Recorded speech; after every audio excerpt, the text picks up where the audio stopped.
Hello there, and welcome to Hammerman for today, September the 11th. I hope you're ready for it, fight fans, because this is the rumble in your bunghole that will make or break your base. Sure, stage 1, not necessarily what I'm referencing. Though I do feel like for a lower level, you know, like, I don't know, lower HQ level base with lower defenses and whatnot, stage 1 might be actually pretty tough. Like, it's a full-on army ant. Like, it's a pretty legit attack. I've seen people use that strategy to take my resources. So, yeah. Hopefully you can get past 1. Now, the good news is, I flawlessed it somehow. I was totally unexpecting to be able to flawless that bad boy, but it happened, and I did my happy dance of, well, happy dancing. It looked a little like this. Anyways, so, stage 1 I thought would be hard. Maybe it's going to be a little bit easier. Once you move on to 2, though, it's not fully, well, at least with no prototypes and no blues, it's not going to be really flawlessable, because of course we're running back into the heavies and tanks. But the good news is, if you're, you know, not aiming for the flawless, if you're cool with taking a few losses, it is an incredibly easy wave. You can, you know, just kind of deal with the heavies and then the tanks, and it's not a big deal. Though there are some riflemen mixed in there. Little bit of a rifleman day. And then we move on to stage 3. Stage 3 is the one stage that I was like, really wish I had done this differently. The reason for that being that I went with my standard layout because I was just like, hey, you know what? The warriors in the first wave are going to pull the medics forward, and then the medics are going to go forward. I'm going to be able to roast the medics. It's going to make the rest of the level really easy. That's fantastic. However, watching the Grens just kind of sit back and do horrible, horrible things while that second wave came up, I kind of was like, you know, if you're a lower level, you might want to stack a few extra sniper towers, boom cannons over on the left-hand side, move your flamethrowers up a little bit closer so that the flamethrowers and machine guns can still chew up all of your riflemen and all of the junk over on that left-hand side, and then have those sniper towers and rocket launchers and stuff there, so they're able to quickly take out those grenadiers before the grenadiers do like a lot of damage. And then, you know, leave your right hand or your lower end of the beach to be the way that it normally is, and then that way, you know, the second wave that hits that bottom side of the beach will get cleared up and everything will be fantastic. Then move on to number 4, stage 4, numero quattro, whatever you want to call it. And again, we're running into a buttload of riflemen and a buttload of grenadiers. So Hammerman definitely feeling the, like, rifle Grende? Yeah. Yeah, the the Gren rifle. Anyways, the Rifle Grende, brought to you by Hammerman and Taco Bell in conjunction with fake meat and fake news.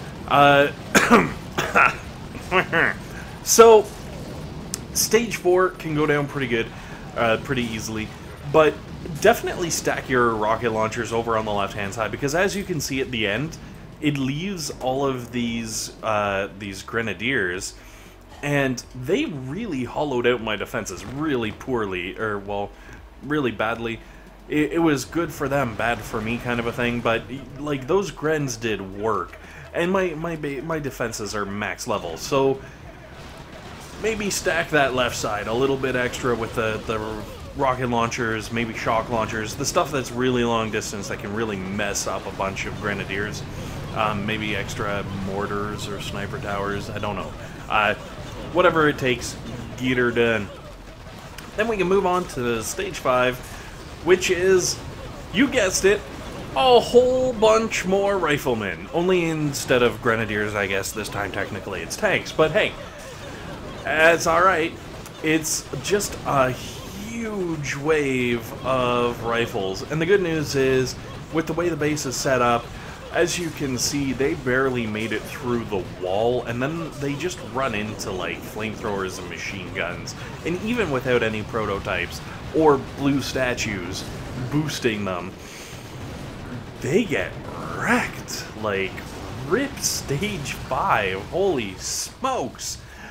What's also kind of nice is just as those flamethrowers and machine guns start falling, that's when the tanks move forward and they, like, run right into cannon and sniper and boom cannon fire, and the tanks get wrecked too. So, stage 5, as long as you're layered properly, nice and easy.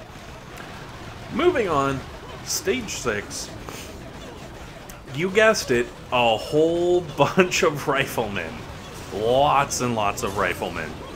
So, with stage 1, I actually landed everything right up, because as you can see here, all those medics are standing right in front of the second wave of Riflemen, because the Rifleman waves, as we saw in stage 1, really not that scary. Pretty easy to, like, just completely burn through.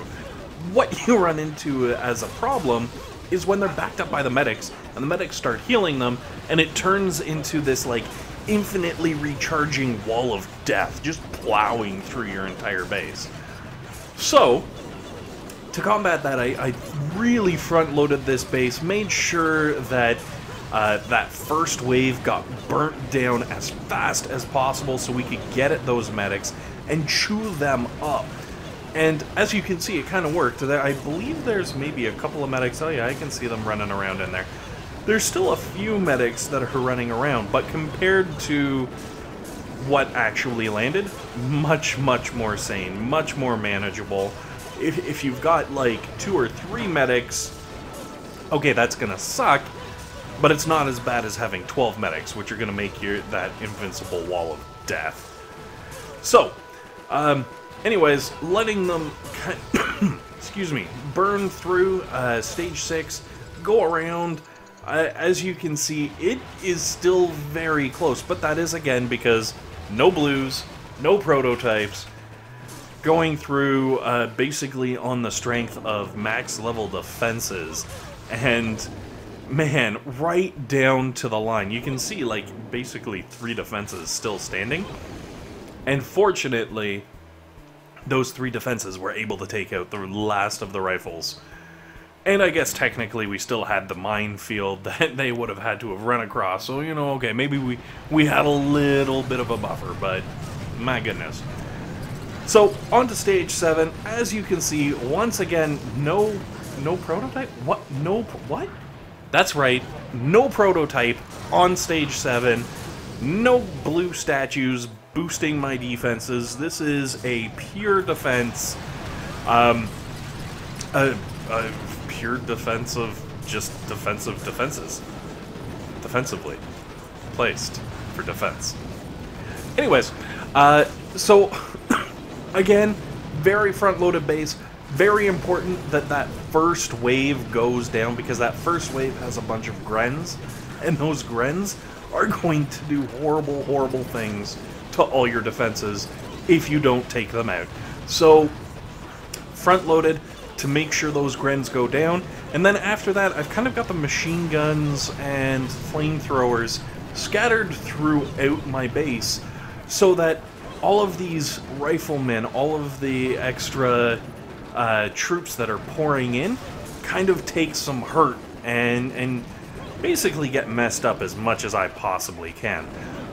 As you can see, I kind of pulled some of them over towards the right with a few remaining defenses, which works out really nicely because over on the left-hand side, I've actually got a machine gun and a flamethrower and some cannons mixed into those buildings along the side, where normally I don't bother putting in defenses.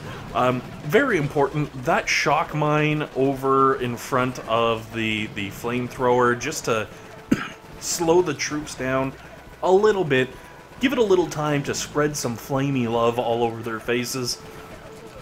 Once that flaming love is kind of cast about, it might not actually kill the Riflemen, but it brings them down incredibly low. And because this level doesn't have any medics, as you can see by the time they hit my minefield here, where I've got some mines kind of scattered throughout the buildings, as well as just like a hardcore wall of mines right in front of the HQ, it just rips everything apart. Which is absolutely key, because as you can see, the two last freaking Grens still standing around, rip, they can't take down the HQ. Anyways, guys, this is a very exciting first time for me where I did a Hammerman defense with no prototypes or blue statues. Thanks very much for watching, guys. Hopefully this has been helpful. Hopefully it's been entertaining. And above all else, hopefully you guys have a fantastic day.